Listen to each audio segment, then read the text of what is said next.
ఓ రోజు అడవి అంతా హర్షధ్వానాలతో నిండి ఉంది. జంతువులందరూ ఒకే చోట గుమిగూడారు. ఎలుగుబంటి భీము అన్నాడు, మన అడవిలో ఒక అద్భుతమైన మ్యూజియం పెడదాం. అందరూ ఆశ్చర్యంతో, మ్యూజియం అంటే ఏంటి అని ఆశగా అడిగారు. జింక జాన్వి అడిగింది. భీము తన ఊహలు బయట పెట్టాడు. ఇది మన అడవి చరిత్ర చూపే స్థలం. పిల్లలు ఇక్కడ చూసి నేర్చుకుంటారు. ఇది జ్ఞానంతో నిండిన అద్భుతమైన స్థలం.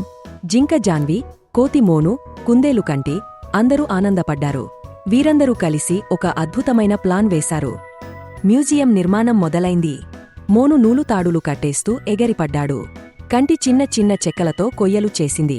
భీము పెద్ద పెద్ద తాళ్లు మోసుకుంటూ పని ప్రారంభించాడు. అందరూ ఎంతో హుషారుగా చేశారు.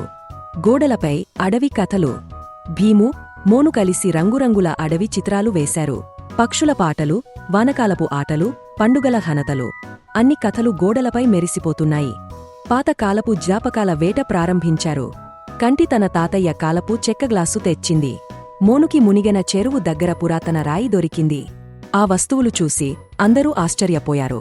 ఇది పక్షుల విభాగం, ఇది నీటి జీవుల విభాగం, ఇది పెద్ద పిల్లుల విభాగం అని భీము చెబుతూ గైడ్లాగా చక్కగా చూపించాడు. ప్రతి జంతువు తన విభాగాన్ని ఎంతో ఆసక్తితో సిద్ధం చేసింది. మోను ఒక కథల గది చేశాడు. ఆ గదిలో పిల్లలకి కథలు చెబుతున్నాడు. ఒకప్పుడు ఓ పెద్ద పులి అని మొదలు పెడుతూ హావభావాలతో అందర్నీ నవ్విస్తున్నాడు. చిన్న పిల్లలు ఆనందిస్తూ వింటూ నవ్వుతున్నారు. జాన్వి పూల గదిలోని అందమైన అలంకరణతో అందరినీ ఆకట్టుకుంది. రంగురంగుల పూలు, వాసనల పరిమళం, మధ్యలో అల్లిన పుష్పమాలలు. గది మొత్తం ఒక పూల తోటలా కనిపించింది. ఏనుగు యాని తన తుంగతో చెక్కిన శిల్పాలను ప్రదర్శించగా భీము వాటిని జాగ్రత్తగా అమర్చాడు. ఒక్కో శిల్పం ఒక్క కథను చెబుతున్నట్లుంది. పిల్లలు వావ్ అంటూ చూశారు.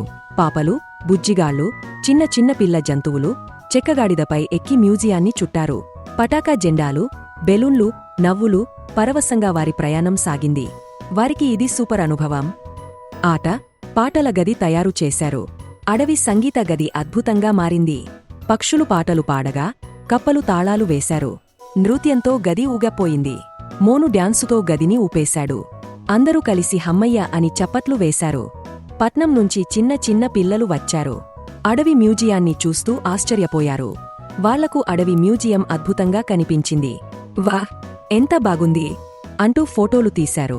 నవ్వుతూ తిరిగే ప్రశంసలు చేశారు. అడవిలో పెద్ద సమావేశం జరిగింది. భీముకి బెస్ట్ అడవి మ్యూజియం బహుమతి ఇచ్చారు.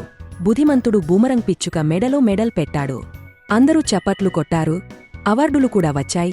అడవి మ్యూజియం దేశం నలుమూలలా పేరొందింది. జంతువులంతా ఉత్సాహంగా ఉన్నారు. రాత్రి అయ్యాక మ్యూజియం అందంగా మెరిసిపోయింది. చెట్లకి జ్యోతులు, తారల కింద ఓ స్వర్గంలా కనిపించింది. జంతువులందరూ ఆ వెలుగుల్లో మురిసిపోయారు. జ్యోతులతో నిండిన అడవిని చూస్తూ జంతువులందరూ గర్వపడ్డారు. మ్యూజియం అడుగడుగునా ఒక్క మాట చెబుతుంది. మ్యూజియం చివర్లో ఓ పెద్ద బోర్డు ఉంది. గతాన్ని తెలుసుకో, భవిష్యత్తును కాపాడుకో. పిల్లలందరూ ముచ్చటగా చూశారు. నవ్వుల మధ్య నేర్చుకున్న జ్ఞానంతో వాళ్లు ఇంటికి బయలుదేరారు. Please subscribe to our channel.